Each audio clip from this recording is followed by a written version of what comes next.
I appreciate that they don't want to have to do that work, but we need it in the case. Well, why don't we make a note? Make me a note, and I'll make sure. All right, you're Jameldrin Wilridge. Right away, this sets the tone. The judge isn't easing into anything here. She's laying out 3 separate violent felony probations. That matters, because when someone is already on deferred probation, the court has a lot more discretion when it comes to bond. This is not a clean slate situation. Speak up. All right, and Mr. Wilridge is on probation in 3 cases. We've got 182873 on probation for aggravated assault causing serious bodily injury, 182874 on probation for aggravated assault causing serious bodily injury, and then 1830-139 on probation for aggravated robbery.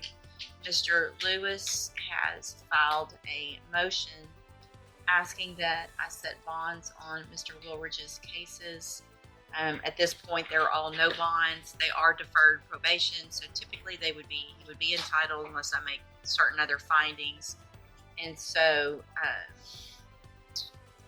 Mr. Lewis, you may proceed. Yes, Mr. Wilridge, best you can, raise your right hand. Do you swear or affirm the testimony you're going to give in this hearing will be the truth, the whole truth, and nothing but the truth? Okay, go ahead. Judge, as far as Mr. Wilridge regards his bond on the case, as he is currently on bond in the case, I don't think there's any additional pretrial conditions or anything on that bond yet. Once he's willing to provide whatever pretrial conditions he deems is appropriate in his circumstances. He has been or will be in the home or care of one of his parents, his mother or father, in the course of this case. He has applied as well as he can or will be to and willingness to comply. But here's the key question for the court. Does compliance in the past outweigh the risk moving forward? Judges don't just hear words. They look at patterns. Left speech bubble, drop a comment. Should prior compliance matter more than the seriousness of past charges?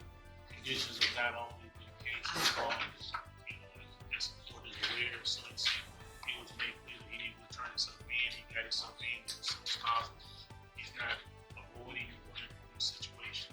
He wants to try to get it worked out as long as possible.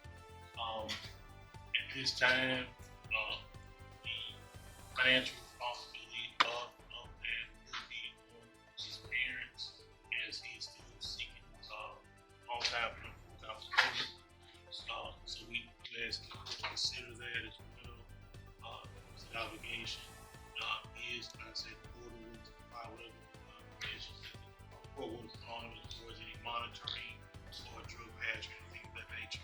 To feel comfortable while he's on bond, and of course we'll work as soon as fast as we can to try to come up with some resolution to this situation, Judge. So we're just asking for some bonds that are reasonable for Mr. Lewis and his family to be able to make while we get this worked out. PSI, I feel like that's in my email. You sent me. What did you find? You found that the other day. We were talking about this, and I can look up my email right here. Hold on, because it would be from you, right? Let me make sure I have everything in front of me. Well, if you did, it might be in one of the other ones. Hold on, you might have. Let me keep looking.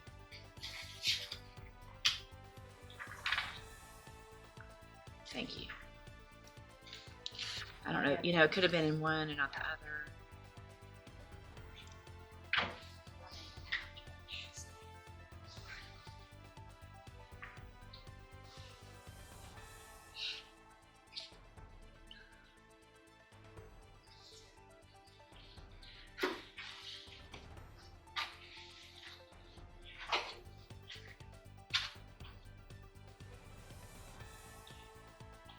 Day was that Thursday? That we were all Friday. It was Friday. Oh, did you send it to my personal maybe? I know I have hers. I was just going to see if mine had my notes on it from back then. But It didn't. I mean, I didn't have a note. It So didn't. he had to see. Okay. There were no notes. I didn't have a note. Okay.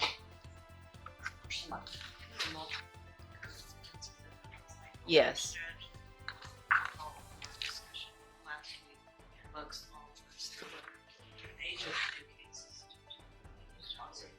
Speak up, I'm sorry. Can y'all hold it down, please?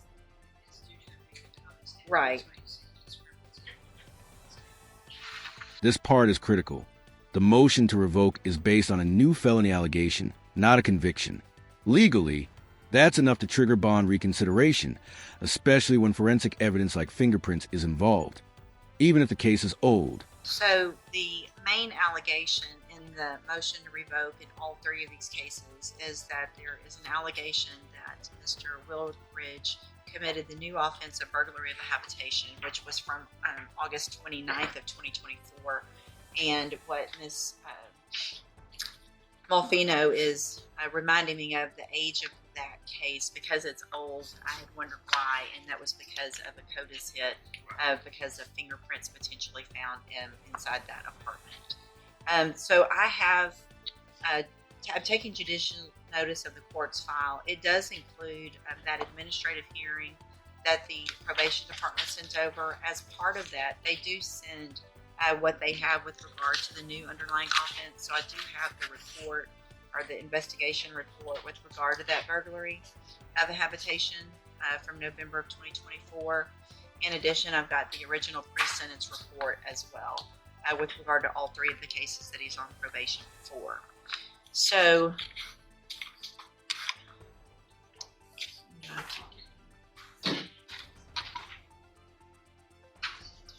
Ms. Malfino, do you have any questions of Mr. Willridge?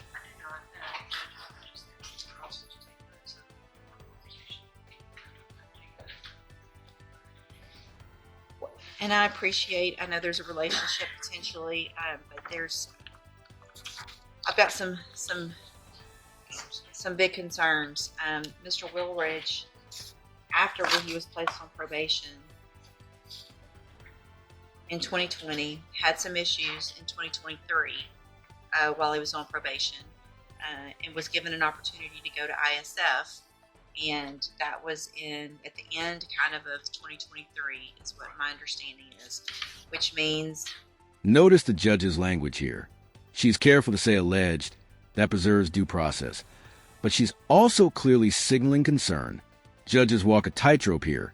Presumption of innocence versus public safety. I don't know when you got out of ISF, but it had to be the very end of 2023, if not 2024. And then we've got this new offense alleged from August of 2024. Obviously, he hasn't been found guilty of that offense, but I've reviewed the report and the potential evidence that I've seen. I mean, the reason we got a CODIS hit is because of some fingerprints that were found inside of an apartment. And that...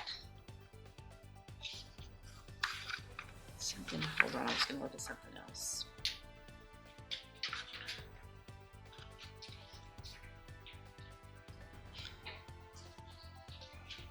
The underlying offense and all three of these are extremely concerning. The first two from December of 2017 are at a party and you got a gun and you end up getting into some issue with people and somebody gets shot with your gun. Whether it was intentional or not, you were intentionally at the party, you had the gun, shouldn't have. And then the next year, I guess while that's pending, there's an aggravated robbery where you and some buddies go into a house to rob someone. Apparently it's the wrong apartment, but you'll still decide to rob him at gunpoint and pistol whip.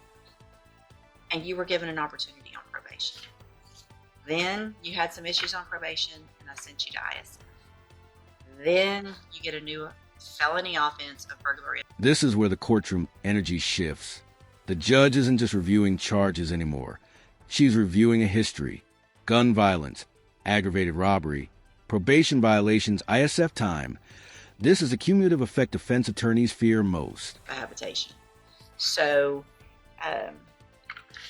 at some point, Mr. Woolridge, I've got to do what I can to keep people safe from you and your buddies and whoever else, whatever's going on, because you're not doing the right thing. And I appreciate that you have a family and your mom and your dad and people who are willing to help you, but they can only do so much if you're not going to do for yourself. And you have been a whole lot of opportunities. So based on that, because they're deferred probations, I'm going to grant the motion to set bonds in these cases, but I'm going to set bond in each case at $100,000. A $100,000 bond per case is the court saying, I'm allowing bond, but barely. Add GPS monitoring, house arrest, and a drug patch, and this becomes freedom with a leash. Miss one condition, and it's straight back to no bond. Left speech bubble. Do you think this bond was fair, or should have been no bond at all? A condition of those bonds, if you make those bonds, are that you will be required. I need to know the address of where you will be living. It will either be with mom or dad, period. I need to know that because you will have a GPS monitoring device on that will require you also to be on house arrest at wherever that is, which means you cannot leave home except to come to court or visit with your attorney without my permission.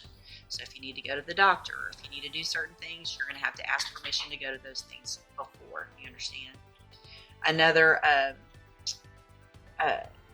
condition